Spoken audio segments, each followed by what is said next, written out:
समय बदला। एक वक्त ट्रंप को माय फ्रेंड ट्रंप कहने वाले मोदी जी इस समय अपने उसी दोस्त के सीधे निशाने पर हैं। अमेरिका के राष्ट्रपति ट्रंप बार बार भारत को टैरिफ की धमकियां दे ही रहे हैं। अब एक नया आरोप भी लगाया है। अमेरिका का कहना है कि भारत अमेरिका में अवैध नशीली दवाई फेंटनील के लिए जरूरी केमिकलों और उपकरणों की अवैध तस्करी में बढ़ावा दे रहा है। यह रिपोर्ट तुलसी गबार्ड के ऑफिस से छपी है। तुलसी गबार्ड अमेरिका में हिंदू नेता के तौर पर काफी चर्चा पाती हैं।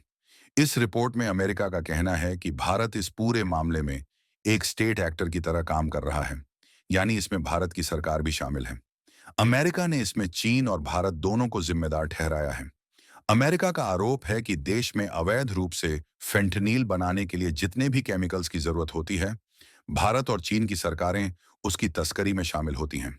गौरतलब है कि फेंटनील को अमेरिका में चोरी छिपे लाया जाने सबसे खतरनाक ड्रग माना जाता है। अमेरिका की खुफिया एजेंसी की ओर से एक रिपोर्ट जारी की गई है। इस रिपोर्ट का नाम है एनुअल थ्रेट असेसमेंट। इसके मुताबिक इस ड्रग की वजह से नवंबर 2023 से अक्टूबर 2024 तक 52,000 अमेरिकियों की जान जा चुकी है।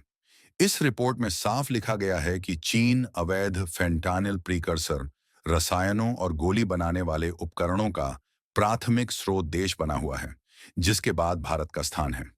गौरतलब है कि यह पहली बार है जब अमेरिका ने भारत और चीन इस मामले में एक ही कसौटी पर साधा है। दोनों ही देशों को अवैध फेंटनील बनाने के लिए आवश्यक सप्लाई करने वाले देशों में गिना गया है।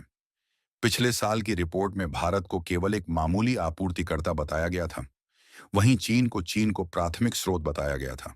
इस बार मामला बदल गया है। इस बदलाव से यह संकेत मिलता है कि अमेरिका अब भारत की भूमिका पर पहले से अधिक गंभीर नजर रख रहा है।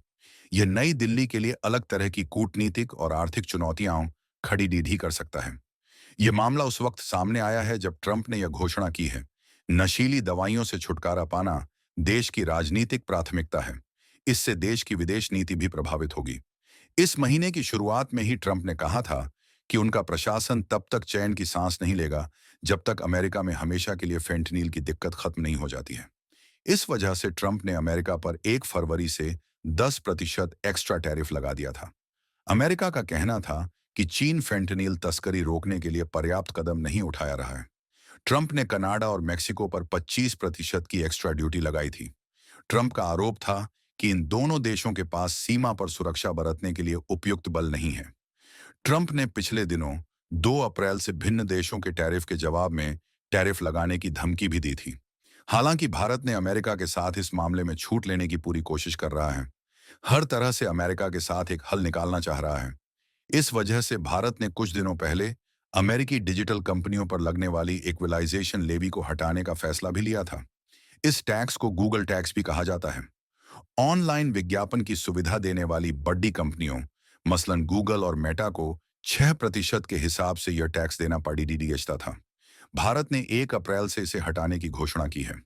अब जब अमेरिका ने चीन से साथ भारत को भी फेंटनील वाले मामले में आरोपी ठहरा दिया है, अमेरिका और भारत के संबंधों में दरार बढ़ने की बहुत आशंका है।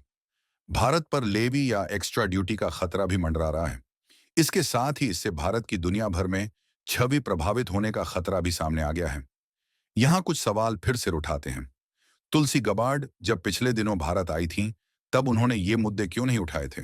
साथ ही इस रिपोर्ट में साफ लिखा है कि भारत से केमिकल्स और दवा की गोली बनाने के लिए जरूरी उपकरण पिल प्रेसिंग इक्विपमेंट भेजा जाता है। ये दवाई बनाने की मशीन भर है। अगर इसका इस्तेमाल गलत दवाई बनाने में हो रहा है, तो भारत की क्या गलती है? बहरहाल, क्या भारत इस रिपोर्ट के आरोपों के माकूल जवाब दे पाएगा? क्या अमेरिका के साथ अपनी व्यापारिक और कूटनीतिक नीतियों को बरकरार रख पाएगा?